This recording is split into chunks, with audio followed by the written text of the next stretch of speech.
저는 요리사입니다. 이탈리아 요리가 전공인데요. 사람들이 제가 만든 파스타를 먹고 맛있다는 이야기를 해주실 때 정말 가장 행복합니다. 그런데 얼마 전 제가 신문을 보다가 아주 충격적인 기사를 접했습니다. 우리가 자주 먹는 사과, 배추, 마늘 같은 것들이 몇십 년 뒤에는 더 이상 우리나라에서 자라지 못할 거랍니다. 농사를 짓는 사람들이 점점 줄어들고 있고 또 기후변화로 인해 농업 환경도 나빠지고 있기 때문인데요. 신선한 식재료를 구하는 게 힘들어진다면 아마 저도 요리사라는 직업을 그만둬야 되지 않을까 모르겠습니다. 그리고 앞으로 우리의 식탁은 전혀 다른 모습으로 변할 수도 있습니다. 이런 현실에서 우리의 농업을 지킬 방법은 없는 걸까요? 저는 이 고민의 답을 오늘 여러분과 함께 이야기해 보려 합니다.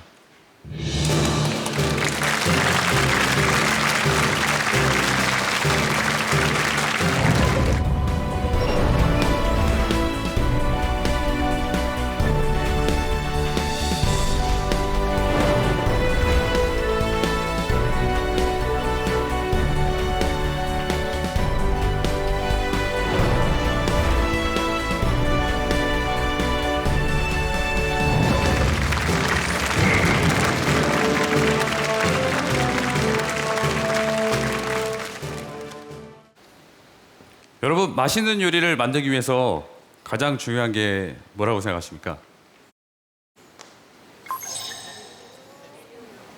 생각보다 정답을 아시는 분들이 굉장히 많으시네요.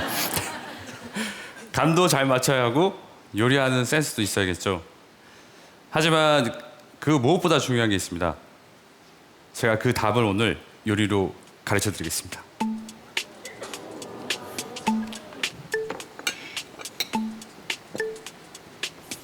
올리브오일을 좀 붓고요. 자, 집에서 따라해 보셔도 되고요. 그다음에 여기 레몬즙 조금씩만 적당하게 같은 양을 짜겠습니다. 그다음에 토마토를 제가 잘라보겠습니다. 아무 말씀 안 하시니까 되게 이상하네요. 되게 바질잎을 제가 좀 넣겠습니다.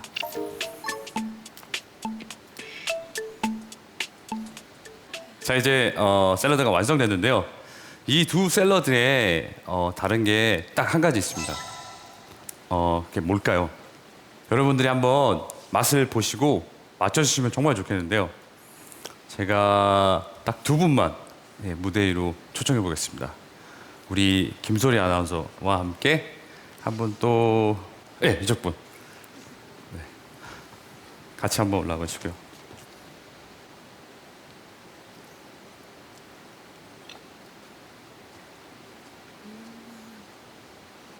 일단 둘 다 맛있어요. 둘 다 싱싱한 것 같고요. 근데 제가 맞게 먹었는지 모르겠지만 첫 번째 샐러드를 먹었을 때는 그 위에 올린 허브, 바질의 향이 되게 강한 느낌이 들었고, 두 번째는 바질 향이 첫 번째 거에 비해서 별로 안 나는 느낌? 어떻게 드셨어요? 네, 저도 같았어요. 처음에 딱 먹었을 때는 바질 향이 조금 강했거든요. 근데 두 번째 거는 바질이 그렇게 많이 향이 그렇게 많이 나진 않더라고요. 일단은 너무 감사드리고요. 자, 자리에 한번 다시 앉으십시오.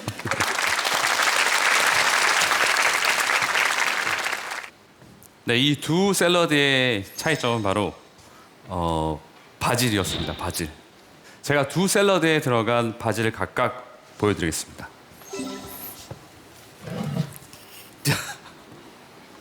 자, 이게 첫 번째 샐러드에 들어간 바질이고요. 두 번째 샐러드는 마트에서 구입한 바질로 만들었습니다. 저는 요리를 할 때 가급적 제가 기름 바질을 사용합니다. 왜냐하면 마트에서 구입한 바질은 향이 약할 수밖에 없거든요. 농장에서 마트까지 유통되는 과정에서 바질 본래의 향이 날아가 버리기 때문인데요. 요리에 있어 결정적인 차이를 주는 건 바로 원재료입니다. 아무리 요리 기술이 뛰어나도 사실 원재료의 힘을 절대 이길 수 없거든요. 그래서 저는 무엇보다도 신선한 재료를 구하는데 가장 많은 시간과 노력을 들이는데요. 제가 어떻게 식재료를 구하고 요리하는지 지금부터 이야기해 보겠습니다. 제 레스토랑의 옥상입니다. 저는 이것을 농장으로 꾸며 갖가지 허브들을 기르고 있는데요. 로즈마리, 애플민트, 바질 등 이탈리아 요리에 주로 쓰이는 재료들이죠.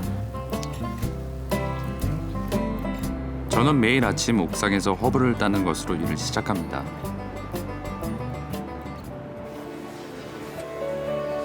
저는 19년 차 이탈리안 요리사입니다. 제가 요리를 할 때 가장 중요하게 생각하는 것은 바로 신선한 재료인데요. 이것은 제가 즐겨 쓰는 허브로 만든 붓입니다. 쭈꾸미를 구울 때 톡톡 두드리면 향미를 극대화시켜주죠. 어떤가요? 정말 먹음직스럽죠? 옥상 농장 경험을 바탕으로 4년 전부턴 아예 경기도에 농장을 얻어 본격적으로 농사를 짓고 있는데요. 남들은 대체 왜 고생을 사서 하냐고 묻기도 하지만 농사에 대한 저의 신념은 확고합니다. 토마토, 그다음에 뭐 가지, 호박 같은 경우는 직접 키워보면 확실히 언제 수확하냐에 따라 맛이 되게 틀려져요. 완전히 익었을 때, 가지가 커졌을 때, 작았을 때 부드러운 게 있고 단단한 게 있거든요. 그 차이를 잘 알면은 이제 배달시켜서 오는 거는 그런 선택의 여지가 없잖아요. 농사지어 얻은 재료의 가치를 알고 난 후부터 저는 요리에 쓸 거의 모든 채소를 직접 기릅니다. 저희 요리 철학을 가르쳐주기 위해 레스토랑 후배들도 농장에 데리고 오는데요. 후배들이 썩 좋아하는 것 같지는 않네요. 출근하고 다음날 오면은 좀 피곤하긴 한데 그래도 뭐 어떻게 하던 거니까 그렇습니다. 아 여기 되게 짰어요? 좋은 멘트들 다 보여. 아 방송용 멘트입니다. 무슨 멘트? 조심하세요. 아니 많이 힘들죠. 많이 힘들긴 한데 그래도 뭐 셰프 하시니까 해야죠. 열심히. 네. 근데 아까 그거 되게 힘들다고. 누구예요? 야 힘들어? 누가 힘들다 그랬어?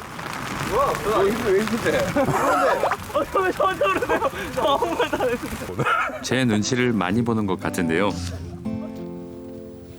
늦은 밤까지 일하고 와서 농사 짓는다는 게 사실 말처럼 쉬운 일은 아니죠. 저 역시 이웃 농부님들이 도와주지 않았다면 이렇게 큰 농사는 꿈도 꾸지 못했을 겁니다. 베테랑 농사꾼이 보는 저는 과연 몇 점짜리 농부일까요? 많이는 못 주고 한 65점밖에 안 돼. 그러니까 이게 농사라는 거는 이거 뭐 주말농장 개념이긴 해도 그래도 좀 자주 와봐야 이게 피자도 하나 뽑고 농작물은 사람 발소리 듣고 자란다고 옛날에 그 노인네들도 하는 말이 있어. 그래서 자주 와봐야 그만큼 그 소득도 좋아지고 밭도 깨끗해지고 하는 거를 내가 얘기해 준 거예요. 제가 처음에 농사 짓는다고 했을 때 어르신들이 젊은 사람은 왜 농사를 지으려고 하냐고, 농사 짓지 말고 차라리 기술을 배워라 이러셨거든요. 직접 해보니까 왜 그런 말씀을 하셨는지 이해가 됐습니다. 농사라는 게 정말 쉽지 않은 일이더라고요.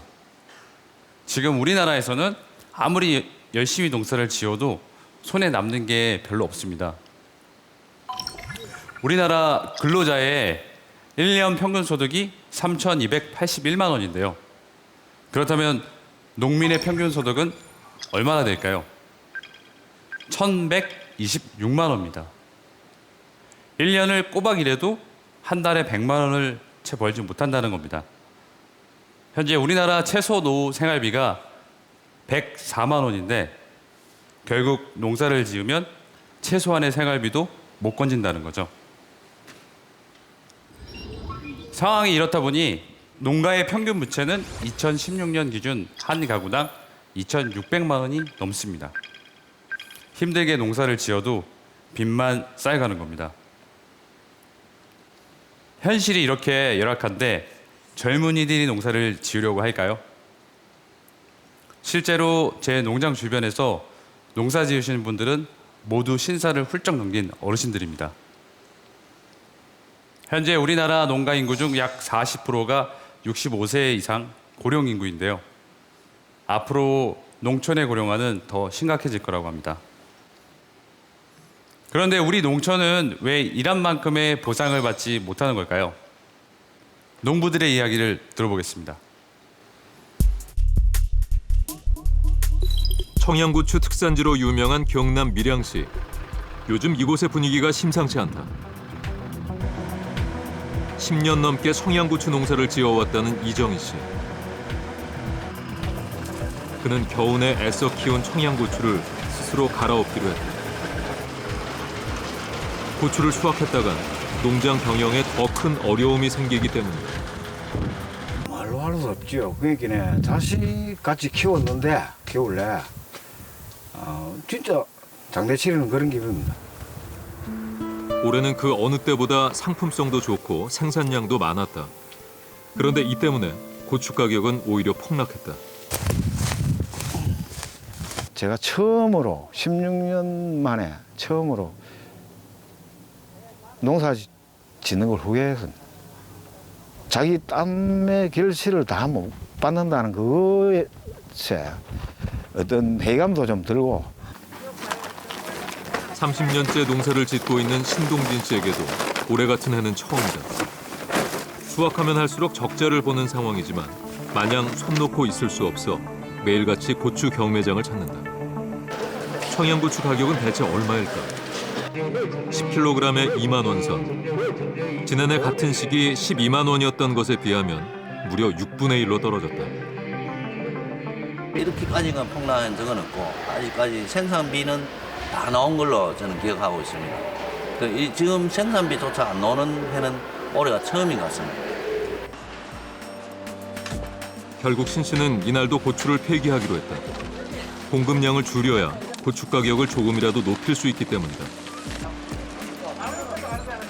지난 3월부터 농부들은 140톤, 약 3억 원 상당의 청양고추를 폐기했지만 여전히 공급량이 많아 가격은 쉽사리 올라가지 않고 있다. 그런데 이런 가격 폭락 사태는 청양고추 농가만의 일은 아니다. 포도 산지로 유명한 경기도 안산시 대부도. 이곳에서 30년째 포도 농사를 지었다는 김대학 씨의 비닐하우스를 찾았다. 네. 그런데 한창 바쁠 때인 비닐하우스 안에 잡초만이 가득하다. 마른 가지에는 지난해 씌워둔 포도 봉지만 나부낀다. 여기가 한 900주 정도 들어가 있었어요. 작년 겨울에 잘랐어요. 제가 직접 잘랐죠. 눈물만 안 났지 울어가면서 자른 거죠. 한때 2,000그루의 포도나무에서 60톤이 넘는 포도를 생산했던 김대학 씨. 그동안 고품질의 포도로 많은 상을 받았을 정도로 인정받는 농부였다. 승승장구하던 그의 발목을 잡은 것은 FTA 체결 이후 우리나라에 들어온 외국산 포도였다. 싼 값에 물밀듯이 들어오는 칠레산 포도와 경쟁하는 것은 거의 불가능에 가까웠다.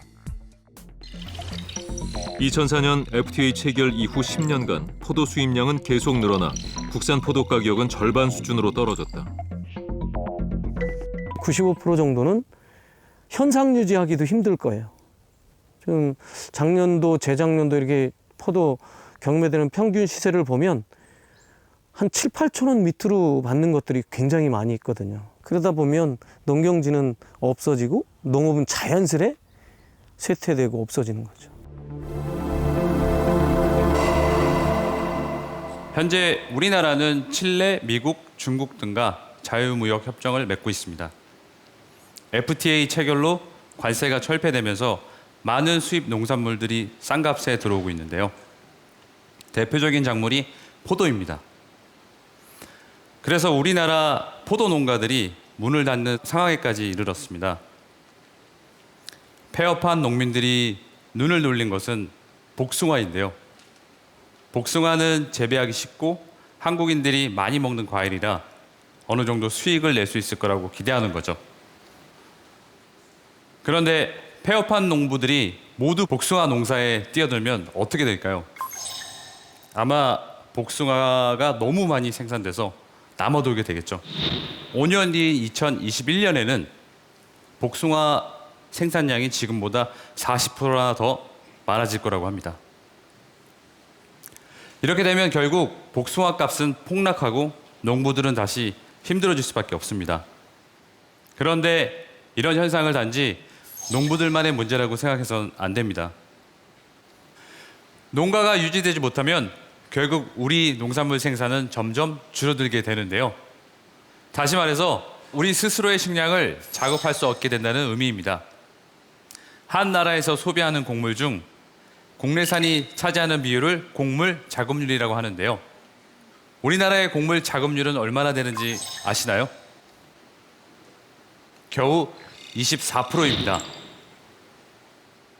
농업 국가가 아닌 이상 자급률 낮은 건 당연한 거 아닌가 생각하실 수도 있는데요. 그렇다면 다른 나라는 어떨까요?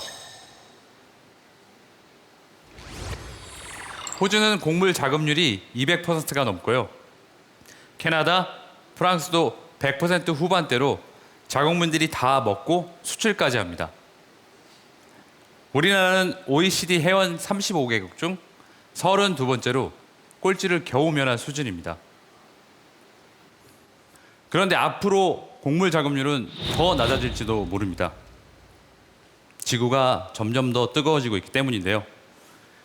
기온이 계속 올라가면 대한민국 농가는 어떤 변화를 맞게 될까요? 우리나라의 최북단에 위치한 강원도 양구군. 추운 날씨로 유명한 이곳이 최근 사과 재배의 최적지로 부상했다. 김법종 씨는 경북 문경에서 사과 농사를 짓다가 이곳으로 이주해왔다. 원래 그 사과 지역이 대구가 사과 본고장이에요. 근데 대구 지역에는 사과 자체가 없어요. 너무 뜨거우니까. 그래서 자꾸 기후 올라가니까 그럴 바에는 어차피 농사할 거 적재 가서 농사하면 좋겠다 해가지고 강원도 양구를 선택하게 됐습니다. 더운 날씨를 피해 이곳에 자리 잡은 것이다. 일교차가 큰 양구군은 고품질의 사과를 생산하기에 적합했다. 그런데 사과 농사를 짓기 위해 이주해온 사람은 김 씨뿐만이 아니다. 지역 사람으로서는 저 하나뿐이 없을 것 같아요. 한 20년가 중에서. 그러면 전부 이제 그 예지에서들 오시고 또 저 아래서 올라오고. 사과가 병이 많이 오고 아무래도 좀 덥다 보니까 뭐 탄저병 같은 거 많이 오고 또 저장성이 잘 안 되고 그러니까 이제 북쪽으로 올라왔죠. 점점 뜨거워지는 날씨 때문에 남쪽 지방에선 사과 농사를 짓기 힘들어졌다. 가면 갈수록 사과가 해마다 이 병도 많고 과일이 물러져 이상하게. 그전에는 그렇게 문 게 별로 못 느꼈는데 가면 갈수록 그래. 10여 년 전부터 날은 따뜻해지고 사과는 추운 곳에 잘 되는 작물이니까 사과를 먹어보면 이 맛의 지도가 바뀌니까. 실제로 지난 여름 전라도 무주 지역 사과 과수원의 피해는 매우 컸다. 35도 이상의 폭염이 계속되자 사과는 까맣게 화상을 입기까지 했다. 그동안 우리나라는 얼마나 뜨거워진 걸까? 최근 100년 동안 우리 그저 한반도 기온이 평균 기온이 1.7도 올랐거든요. 세계 평균이 0.8도 올랐다는데 우리가 2배 이상 올랐어요. 평균 기온이 3도가 올라가게 되면은 그 지역에 있는 식물 절반 이상이 멸종한다고 돼 있어요. 그러니까 굉장히 지금 상황이 심각한 거고. 50년 뒤엔 우리나라의 사과 재배 가능 지역은 거의 사라질 것으로 예측된다. 그렇다면 기온 상승은 농작물에 어떤 영향을 줄까? 제주에 위치한 온난화 대응 농업연구소. 이곳에는 다양한 온도로 설정된 실험실이 있다. 김치의 주재료인 배추, 무, 마늘 등이 기온에 따라 어떻게 변하는지 연구한다. 33도씨로 설정된 실험실을 찾았다. 이곳의 배추는 겉과 속에 자라는 속도가 다르다. 뜨거운 열기에 배추 속은 까맣게 타들어간다. 마늘, 양파, 무 역시 결과는 비슷하다. 현재와 같은 온난화가 계속된다면 우리의 주된 식재료를 잃게 된다는 것이다.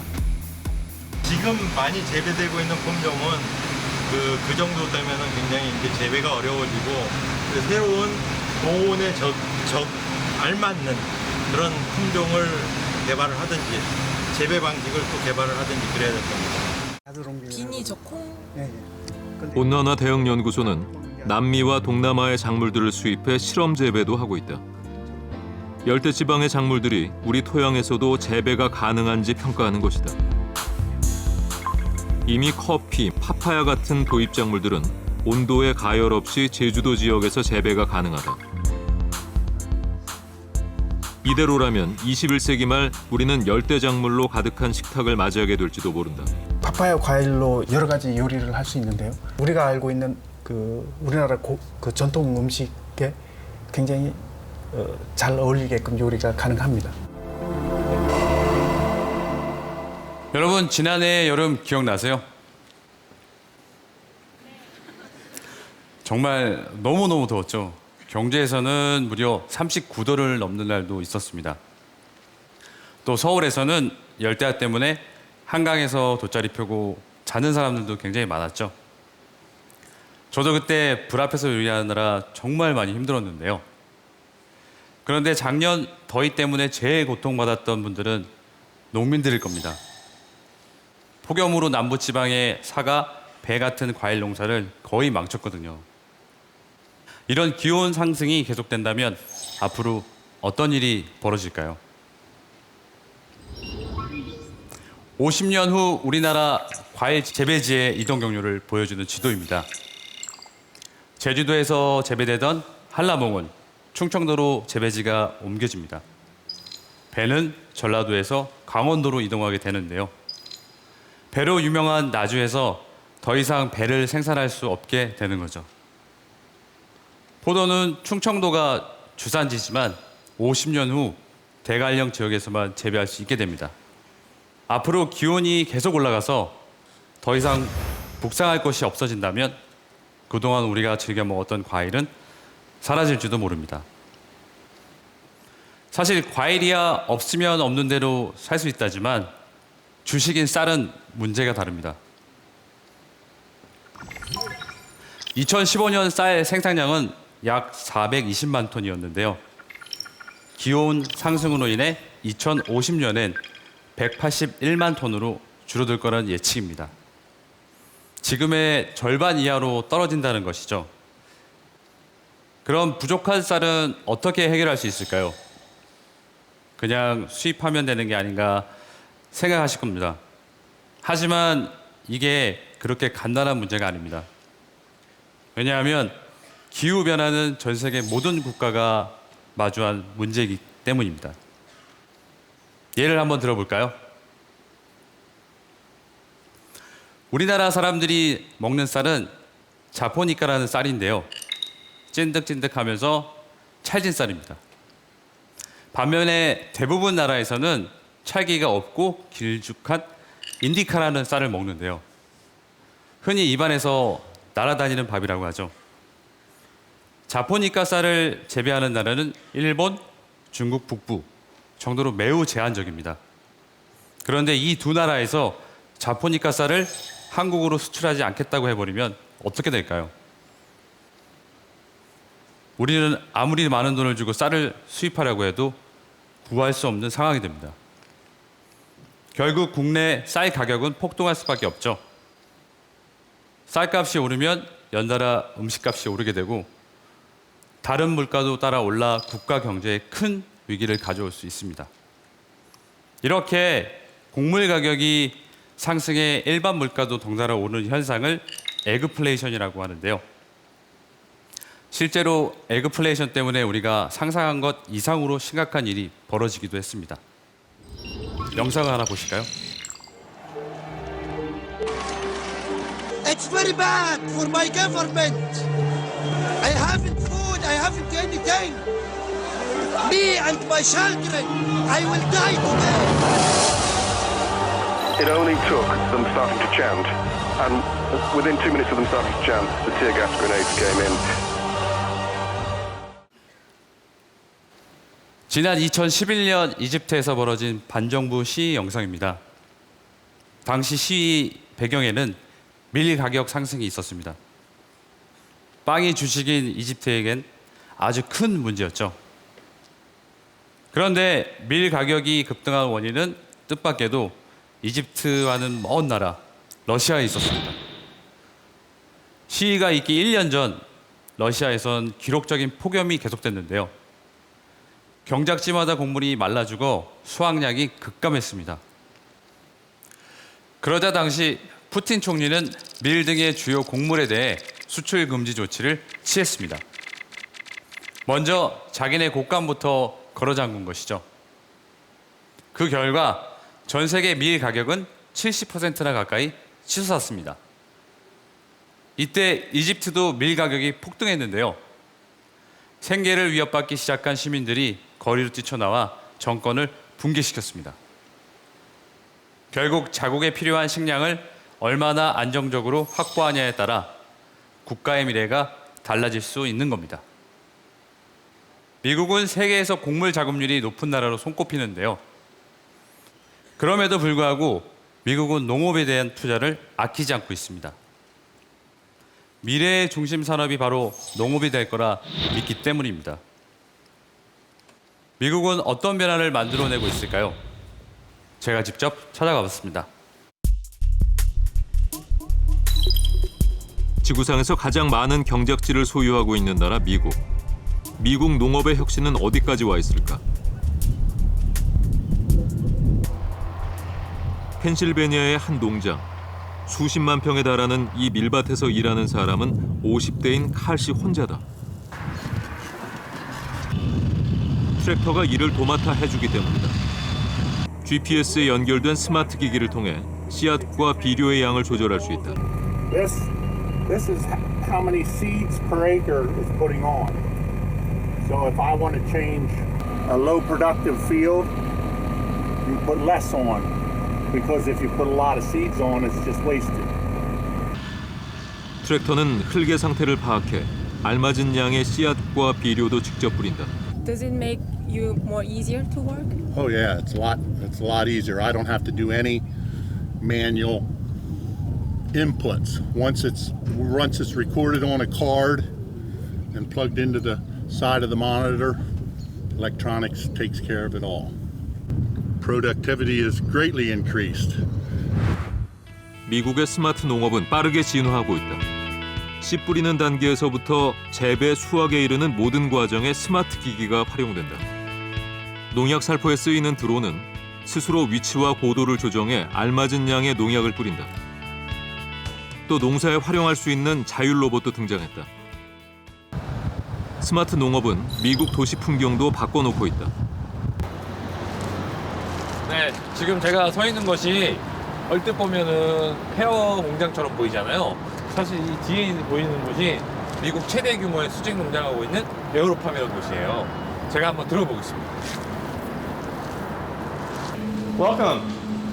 Welcome to AeroFarms. We're here in Newark, New Jersey, home of the world's largest indoor vertical farm. We do it at scale. 이곳은 멸균 상태를 유지하고 있어 방진복을 입어야 들어갈 수 있다. 높이 10m까지 층층이 쌓인 선반에서 채소들이 자라고 있다. 마치 공장처럼 보이는 이곳에서 채소들이 잘 재배될 수 있을까?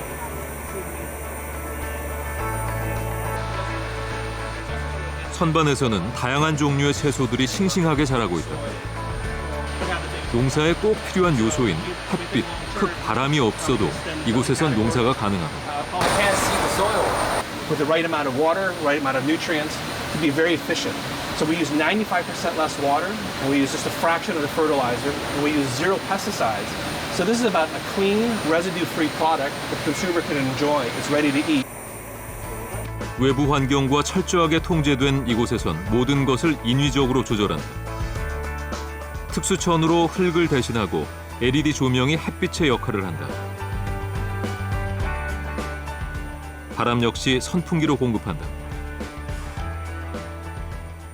사실 밖에서 농사하다 보면은 비가 오거나 뭐 자연재해에 의해서 많이 파괴되고 또 손해를 보는 경우 굉장히 많은데 이런 같은 경우는 일단은 안전하고 그냥 똑같은 양을 1년 내내 똑같이 뽑아낼 수 있다는 게 굉장한 장점인 거예요. 현재 이곳에서는 20명의 직원이 일하고 있다. LED 빛이나 바람의 강도는 컴퓨터가 제어하고 직원들은 채소의 상태를 확인만 하면 된다. 24시간 낮과 같은 환경을 유지하기 때문에 생산성도 일반 농장에 비해 월등히 높다. 녹색 채소를 수확하는 데까지 걸린 시간은 통상 45일. 하지만 이곳에선 2주면 농작물을 수확할 수 있다. 과연 그 맛은 어떨까? So we just enjoy it. Yeah, this is really juicy. Juicy, fresh, right? Has a little bit of a sweet note though to it, right? And so we think about the flavors, the taste, the texture. 진짜 달라. It's sweet. Yeah. And if you try 흙, 바람, 햇빛이 없어도 채소를 재배할 수 있는 식물 공장은 전통 농업의 한계를 극복할 새로운 대안으로 떠오르고 있다. out in the field, there's, is it mildew resistant, or will it travel well, or is it drought resistant? The idea of flavor or even nutrition has gone to the wayside, thinking about the challenges of growing outdoors. So here we can really celebrate great tasting food. 어떻게 보셨나요? 저는 사실 식물 공장에 처음 들어갔을 때 정말 충격적이었는데요. 농사를 짓는다고 하면 흙과 햇빛이 있어야 하는 건 너무 당연하다고 생각했는데 식물 공장에서는 천과 LED 조명으로 식물을 키워내고 있었습니다. 참 놀라우면서도 두렵다는 생각도 들었어요. 현재 미국에서는 농업의 정보통신 기술을 접목한 스마트 농업이 빠르게 발전하고 있습니다. 최근에는 인공지능과 자율 로봇까지 등장했습니다. 영상 하나 보실까요? 지금 보시는 것은 작물 수확 로봇의 영상인데요.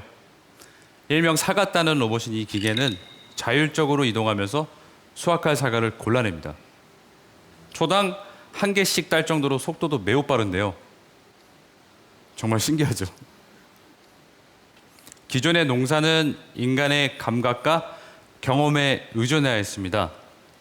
하지만 스마트 농업이 도입되면 모든 것을 데이터로 관리하고 조절할 수 있습니다. 씨앗을 어떤 간격으로 얼마나 뿌릴지도, 또 비료는 얼마나 줄지 등을 컴퓨터가 정확히 판단해 최적의 결과를 실행하는 건데요. 이렇게 농사를 짓게 되면 기존보다 훨씬 좋은 품질의 작물을 더 많이 생산할 수 있습니다. 네, 스마트 농업 실제로 화면으로 보고 나니까 훨씬 더 놀라운데요. 언제 이렇게 발전을 했나 싶기도 하고 신기하더라고요. 근데 한편으로 드는 생각은 이렇게 스마트 농업이 발전하다 보면 기존의 농업인들이 어려움에 빠지지 않을까 싶거든요. 그래서 오늘 특별히 순천대학교 농식품 ICT 융합연구센터장 여현 교수님 모셨습니다. 안녕하세요. 안녕하십니까. 교수님, 이렇게 스마트 농업이 발전하다 보면 기존 방식대로 농사를 짓던 농업인들의 입지가 좁아지진 않을까 하는 우려가 드는데요. 어떡하죠? 예. 일단 그런 생각이 드는 것은 좀 당연하다고 생각이 됩니다. 하지만 스마트 농업이라는 게 이제 출현하게 된 배경이 여러 농민들한테 좀 더 편리한 환경, 좀 더 쾌적한 환경에서 농사를 지을 수 있고, 이 젊은이들의 경우도 시간을 안배를 이제 적절하게 하면서 농사를 이제 편하게 지을 수도 있고, 또 수확량을 어느 정도 이제 예측 가능하게 농사를 지을 수 있기 때문에 아마 좀 소득 보존 측면에서도 상당히 도움이 되리라고 생각합니다. 미국 못지않게 스마트 농업에 대한 관심이 높은 나라가 바로 일본인데요. 일본은 지난 2011년 후쿠시마 원전 사고를 겪으면서 더 이상 땅에서 자라는 먹거리의 안전성을 믿지 못하게 됐습니다. 일본이 찾은 대안 중 하나가 바로 실내 농장입니다. 지금 보시는 것은 후쿠시마 쓰나미 피해를 입은 일본 동부 지역에 세워진 실내 농장 그란파돔입니다. 우주선 모양의 이 농장에서는 물 위에서 식물을 키우는 수경 재배 방식으로 상추를 재배합니다. 빛과 온도, 비료 등은 스마트 기기를 통해 자동으로 조절되는데요. 오염된 땅에서 농사를 짓기 위해 ICT 기술을 활용한 것이죠. 일본 전역에 이런 실내 농장이 총 80개가 운영되고 있습니다. 그란파돔뿐만 아니라 일본 굴지 기업들도 실내 농장 사업에 뛰어들고 있는데요. 후지스, 샤프 같은 기업들은 반도체 공장을 식물 공장으로 개조해 농산물을 생산해내고 있습니다. 이렇게 농업의 혁신이 일어나다 보니 세계의 농촌 풍경은 달라지고 있습니다. 무엇보다 IT 기술에 능한 젊은이들이 관심을 가지기 시작했는데요. 청년 농부들이 몰려들고 있는 미국을 제가 다시 찾아가 봤습니다.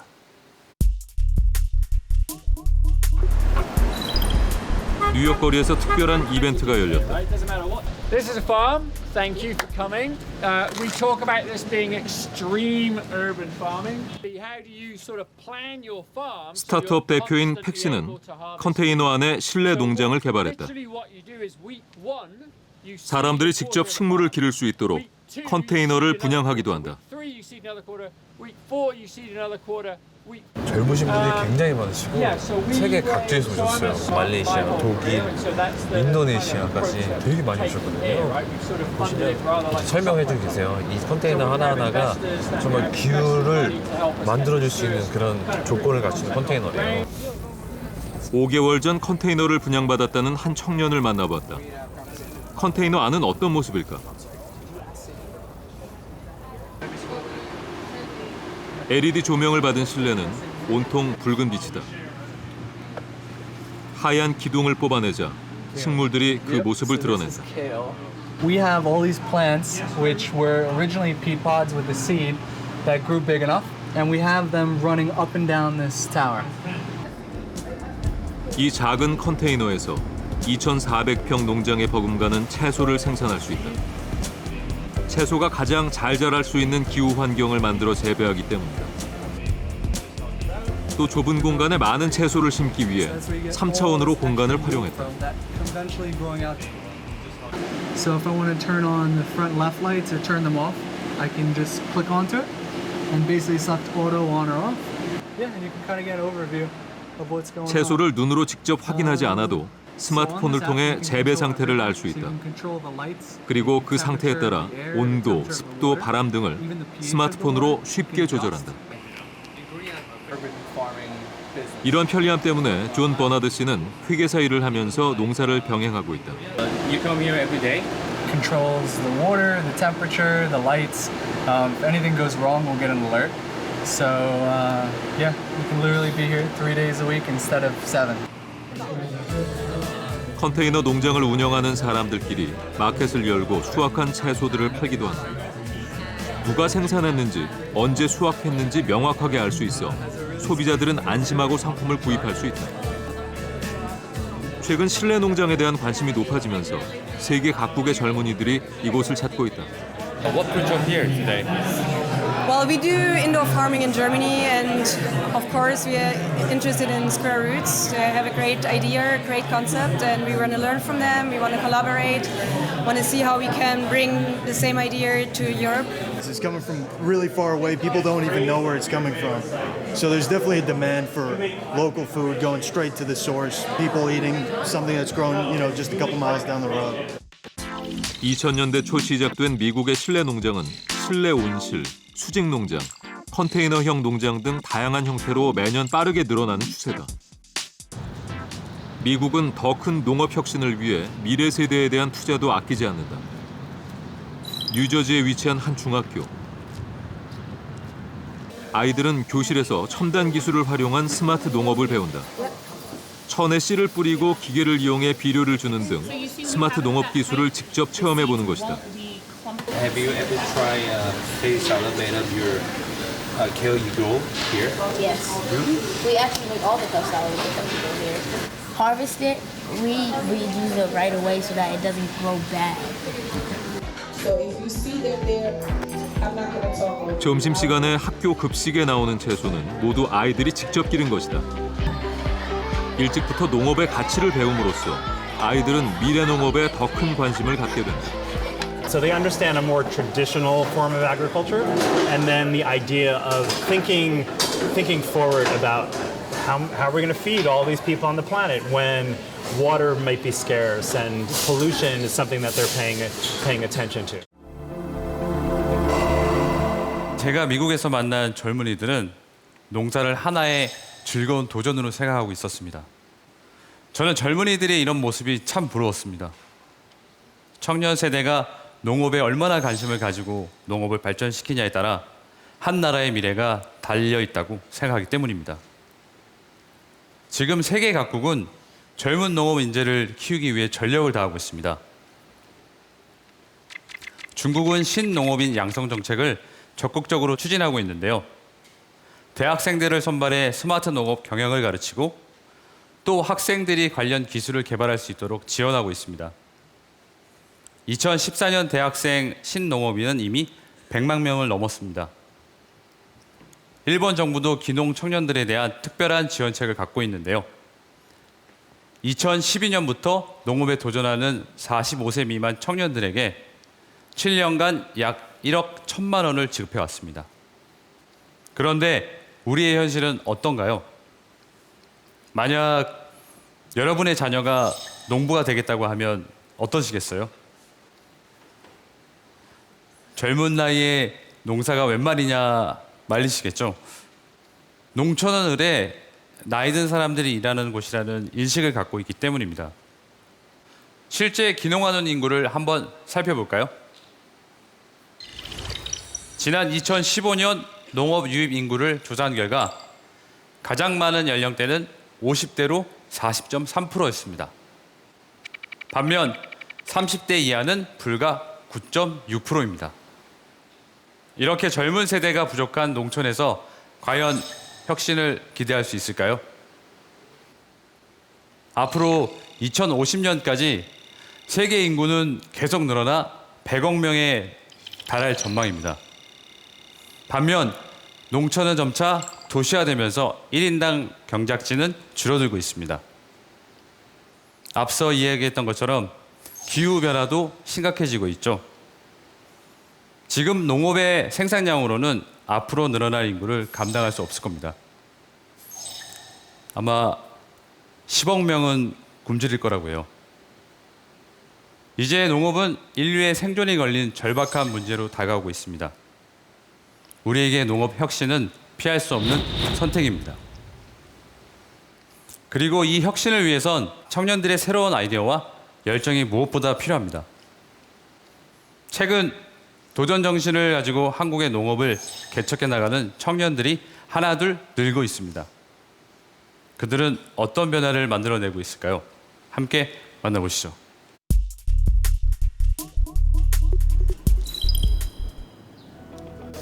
충북 진천에 세워진 한국형 식물농장. 카이스트를 졸업한 청년들이 의기투합해 이곳을 만들었다. 여기서는 상추, 케일, 허브 등 무려 80여 가지의 채소가 재배되고 있다. 이곳의 특이한 점은 채소 재배대 밑에 물고기를 키운다는 것이다. 물고기 양식장의 물은 정화해서 채소를 키우는 데 쓴다. 물고기 배설물이 채소에 좋은 거름이 되기 때문이다. 이른바 양어 수경 재배로 불리는 농법이다. 원리는 간단하다. 양식장의 물이 정화 과정을 거쳐 식물에게 공급된다. 식물을 키우고 남은 물은 다시 정화돼 물고기 양식장으로 보내진다. 이러한 양어 수경 재배 농법은 흙을 전혀 사용하지 않기 때문에 농약을 쓸 필요가 없다.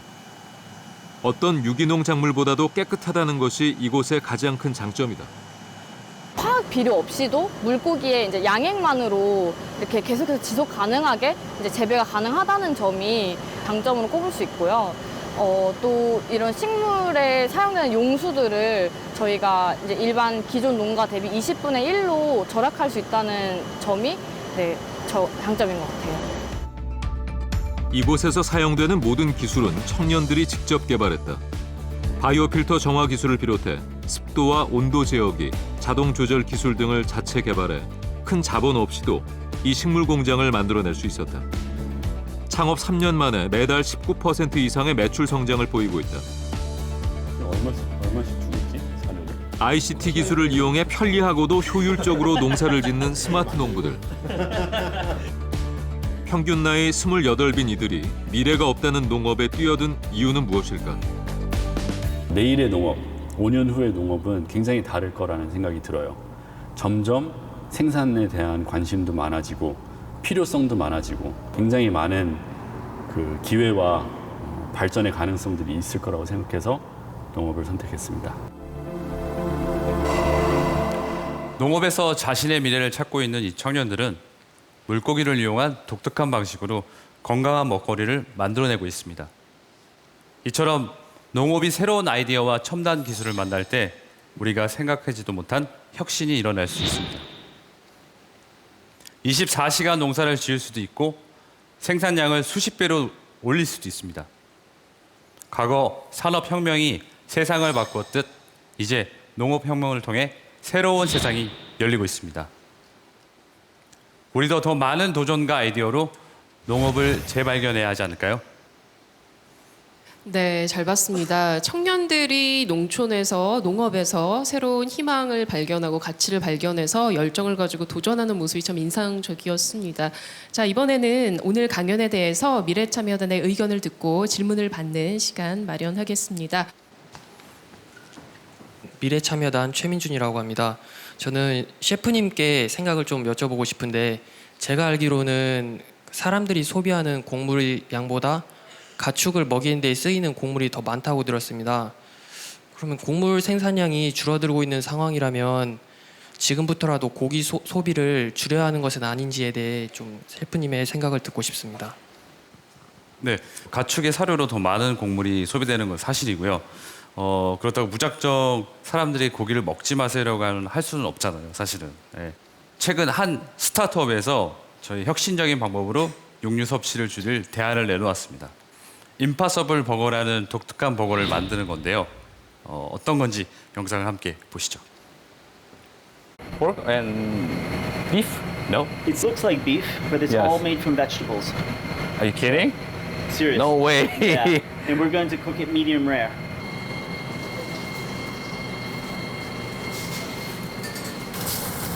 Wow, it's actually the same as patty. It's pretty nuts, right?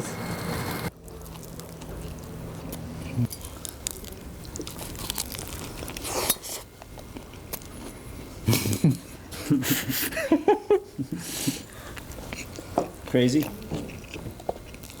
Even texture like it, more crispy outside. Yeah. Textural difference, flavors, rich, same fat content as beef. So 이게 지금 우리가 버거를 먹었을 때하고 똑같아요. 근데 심지어 안에 육즙이 탁 나오는데 지금 보시면 진짜 고기같이 생겼어요. 봐봐요. 와, 어떻게 근데 비주얼이 이렇게 똑같아요. 어떠세요? 진짜 맛있어 보이지 않으세요? 네, 제가 이 임파서블 버거를 먹어봤더니 완벽하게 고기 맛이 나더라고요. 그런데 고기는 정말 하나도 들어가지 않았대요. 또 패티를 뭐로 만들었는지 궁금해서 물어봤더니 밀과 감자의 단백질이랑 코코넛 기름을 이용해서 만들었대요. 근데 이 버거는 사실 채식주의자를 위해 만든 게 아니라고 합니다. 고기를 좋아하는 사람들이 고기를 조금 덜 먹도록 하려고 만든 건데요. 저는 이런 것도 곡물 소비를 줄일 수 있는 좋은 방법이 된다고 생각합니다. 미래참여단 학생 이정환이라고 합니다. 이 생산량이 급증이 되면 가격이 떨어져서 이게 농작물 가격이 떨어지면 지금과 같이 가격을 올리기 위해서 자기의 농작물을 모두 폐기하는 그런 불상사가 또 생길 수 있는데 여기에 대해서 대처 방안이 혹시 있나요? 예, 그 어떤 이제 관련 기관에 계신 분이 그런 말씀하는 걸 들었습니다. 아, 교수님, 이거 스마트팜을 도입했는데 우리 농가들이 생산량이 20% 정도 증가해가지고 가격이 이제 많이 떨어지고 있습니다. 이거 어떻게 합니까? 뭐 그런 얘기를 하는 걸 듣고, 야, 이게 좀 우리가 스마트팜을 도입한다 그랬을 때 반드시 생산량에만 신경을 써서는 안 되겠다. 그것뿐만 아니라 이 유통이라든가 전체적인 생산량 그런 것까지 고려를 해야 됩니다. 그러니까 스마트팜으로 여러 농가들이 네트워크가 구성이 돼서 생산량을 어느 정도 파악을 할 수 있을 수 있겠죠. 감사합니다. 미래참여단 박종아라고 합니다. 대기업들의 거대한 자본과 기술을 가지고 이렇게 농업에 이제 진출을 하면은 그런 기술과 자본의 불균형 문제가 발생할 수 있는데 거기에 대해서 어떻게 대처하거나 준비해야 할 방법이 뭐가 있는지에 대해서 좀 여쭤보고 싶습니다. 대기업들의 경우 이제 농업에 있어서 생산 영역에 뛰어드는 거는 좋지 않다고 생각합니다. 하지만 세계적인 기술을 갖고 있는 그런 대기업들이 그런 어떤 농업을 위한 여러 인프라들 그리고 뭐 소프트웨어 기술이라든가 그런 그 도움이 될 수 있는 여러 기술들을 개발을 해가지고 우리 농업 기술이라든가 이런 데 많은 도움을 줄 수 있다면 아마 우리 농업도 한 단계 한 차원 높은 농업이 될 수 있지 않을까 그렇게 생각합니다. 사실 저는 샘킴 셰프님에게 질문이라기보단 약간 한탄을 하러 나왔습니다. 저는 현 시대에 아주 큰 아쉬운 점이 하나 있습니다. 아무리 직업에 귀천이 없다지만 유독 우리 농업만 천대받는 그런 시선이 너무나 아쉽고 우리 농업인들을 힘 빠지게 합니다. 언제쯤 우리 농업인들은 떳떳하게 나 농업에 종사한다 라고 말을 할 수 있을지 그런 날이 언제 올까 궁금하네요. 얼마 전에도 요리사 하면은 사실은 저희들이 막 TV에 나오고 이런 거는 정말 얼마 안 돼요. 근데 이렇게 되기까지는 젊은 요리사들이, 선배님들이 물론 계셨지만 젊은 요리사들이 그런 환경을 만들어낸 거거든요. 근데 이게 하나 둘 늘어나다 보면은 그때부터 힘을 발휘한다고 생각을 해요. 네. 그래서 저는 충분히 이거는 우리 젊은 그 농사분들이 충분히 하실 수 있을 거라고 하고 여러분의 몫이 제일 크다고 봅니다. 저는 응원하겠습니다. 네. 양주 백석에서 오이, 호박, 쌈 채소를 10년차 재배하고 있는 농부의 꿈 이범석입니다. 우리 농촌에 젊은 사람들이 없어요. 너무 힘들어요. 소통이 힘들어요. 그러니까 젊으신 분들이 귀농해서 오셨다가 가시는 분들이 의외로 많더라고요. 네. 우리 젊으신 분들이 우리 농촌에 관심과 사랑을 많이 가져주셨으면 좋겠어요. 새로운 기술들을 농업 유통에 관해서도 적용을 하면 저희가 국내 농업 시장에 대해서 세계적으로 경쟁력을 갖출 수 있지 않을까 생각을 하는데요.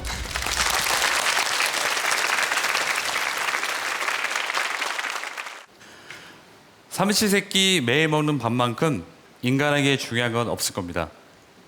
우리 밥상의 토대가 되어온 것은 바로 농사입니다.